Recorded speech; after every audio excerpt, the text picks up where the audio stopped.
Well, we're just somehow too good an example of how things could actually be different, and no one should ever see that, you know.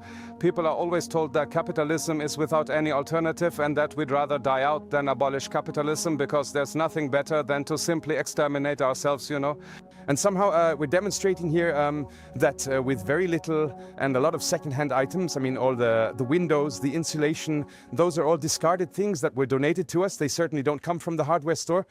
And we're showing here that just with what other people throw away, from windows to apples, we can feed a lot of people.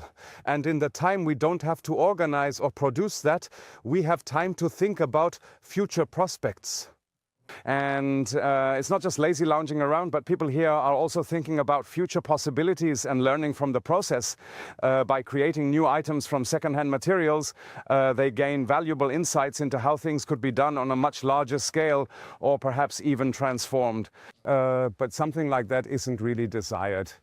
Somehow it has a role model function at some point, you know. Yes. And if someone is secured up there on a net and they drive them over to it, then you as a person can quickly run on foot with a net to the other corner.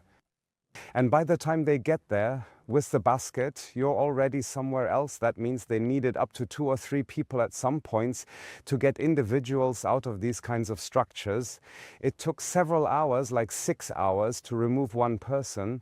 And because it was over a path, the cops aren't allowed to drive or walk underneath as long as people are still up there due to insurance and safety concerns. So you could just throw up from up above and then throw rocks. And that's why they would have to wait so long until you're out. And that means one person could delay for hours, preventing anything from being accomplished. And that's precisely what the net is for. There were none on this route except, wait, yes, a death trap.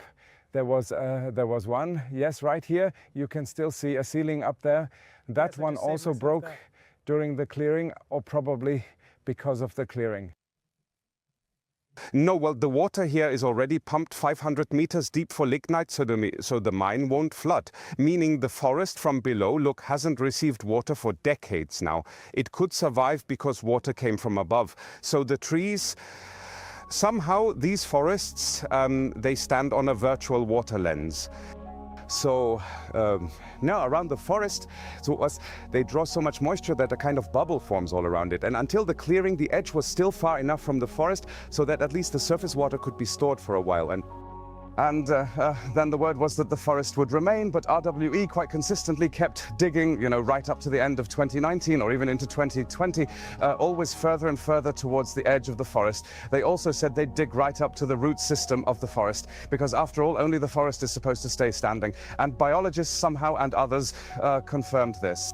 With that, this water lens was compromised, and if it rains now, half of the water will flow directly into the pit. And the NRW state government was perfectly aware of that. They should have during the moratorium, and later when the forest clearing project was halted here, immediately somehow prevented the continued excavation right up to the very edge. And that's just tricky. You know, you don't see it. So when people walk around here who aren't tree experts, I wouldn't have known either that they're also terribly sick. If we've seen people like landscape gardeners running around here, they see it right away. They say, yeah, the forest isn't healthy. Well, everything here is broken, yeah.